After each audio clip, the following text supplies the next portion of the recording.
அண்மை செய்தியை பார்க்கிறோம். கள்ளக்குறிச்சியில் விஷச்சாராயம் அருந்திய 34 பேர் உயிரிழந்துள்ளனர்.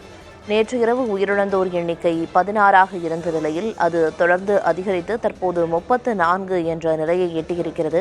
இது தொடர்பான விவரங்களை வழங்குவதற்காக கள்ளக்குறிச்சியிலிருந்து செய்தியாளர் ராஜ்குமார் இணைப்பில் இருக்கிறார். ராஜ்குமார், இப்ப கள்ளக்குறிச்சி மருத்துவமனையில என்ன நிலவரம் நிலவி வருது? அங்க வரக்கூடிய சிகிச்சை பெறுவோரோட எண்ணிக்கை அப்படிங்கிறதும் தொடர்ந்து அதிகரித்த வண்ணம் இருக்கு. இன்னும் வந்த வண்ணம் இருக்காங்களா பாதிக்கப்பட்டவங்க? என்ன விவரம்?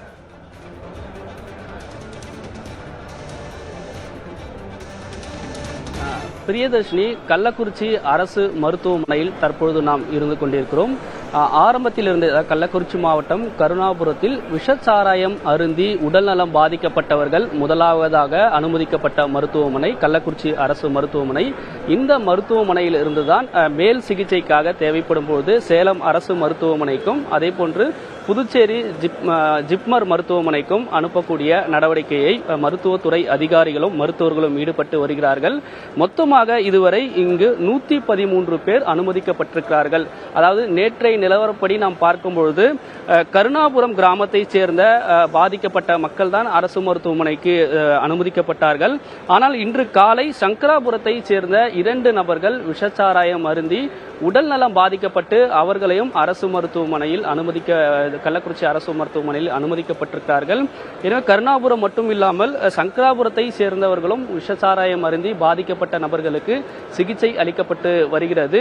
இந்த இடத்தில் கள்ளக்குறிச்சி அரசு மருத்துவமனையில் மட்டும் சிகிச்சை பலனளிக்காமல் இதுவரை இந்த மருத்துவமனையில் மட்டும் 19 பேர் உயிரிழந்திருக்கிறார்கள்.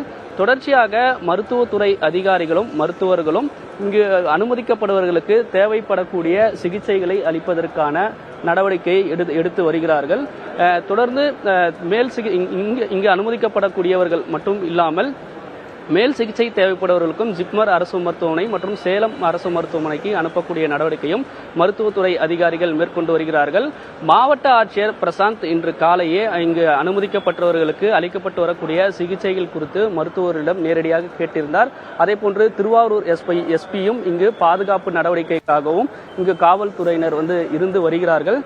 தொடர்ச்சியாக அமைச்சர்கள் உத்தரவின் அடிப்படையில் அளிக்கப்பட்டு வரக்கூடிய சிகிச்சைகள் குறித்து தேவையான நடவடிக்கைகளும் மேற்கொண்டு வருகிறார்கள். அதேபோன்று திருவண்ணாமலை மற்றும் விழுப்புரம் மாவட்டத்தில் இருந்தும் மருத்துவர்கள் குழு கள்ளக்குறிச்சி அரசு மருத்துவமனைக்கு வந்திருக்கிறார்கள். தேவைப்படுபவர்களுக்கு மேல் சிகிச்சை அனுப்பக்கூடிய நடவடிக்கையும் தொடர்ச்சியாக மேற்கொண்டு வருகிறார்கள். மாவட்ட நிர்வாகம் மற்றும் மாவட்ட ஆட்சியர் உத்தரவு அடிப்படையில் சிகிச்சைகள் முழுவதுமாக கண்காணிப்பு பணியை செய்வதற்கான நடவடிக்கைகளை மிக தீவிரமாக மேற்கொண்டு வருகிறார்கள்.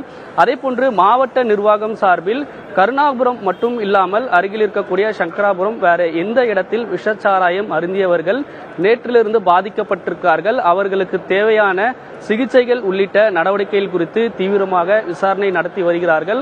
அந்த வகையில் மருத்துவ சிகிச்சை தேவைப்படுபவர்களுக்கு தேவையான மருத்துவ சிகிச்சை அளிக்கக்கூடிய நடவடிக்கையும் மேலும் காவல்துறை மூலமாக அந்த பகுதியில் குறிப்பாக கருணாபுரம் மற்றும் சங்கராபுரம் இடத்தில் விஷச்சாராயம் விற்கப்பட்ட இடங்கள் மற்றும் அந்த இடத்தில் அங்க இருக்கக்கூடிய மக்கள் பாதிக்கப்பட்டிருக்கார்களா என்ற தகவல்களை விசாரிப்பதற்கான நடவடிக்கையும் ஒரு புறம் மேற்கொண்டு வருகிறாங்க. பிரியதர்ஷினி, நிச்சயமா கள்ளக்குறிச்சி விவகாரத்தில் விஷச்சாராயம் அருந்தி உயிரிழந்தோரோட எண்ணிக்கை 34ஆக அதிகரித்திருக்கு.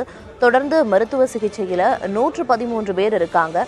கள்ளக்குறிச்சியில மட்டும் இல்லாம புதுச்சேரி ஜிப்மர் சேலம் உள்ளிட்ட இடங்கள்லையும் பாதிக்கப்பட்டவங்களுக்கு சிகிச்சை அளிப்பதற்கான ஏற்பாடுகள் செய்யப்பட்டு கண்டறியப்பட்டு வர்றாங்க. அது மட்டும் இல்லாம பாதிக்கப்பட்டவங்க வேறு யாரேனும் சிகிச்சைக்கு வராம இருக்காங்களா அப்படிங்கிற கண்டறிய பணியும் நடந்து வருது.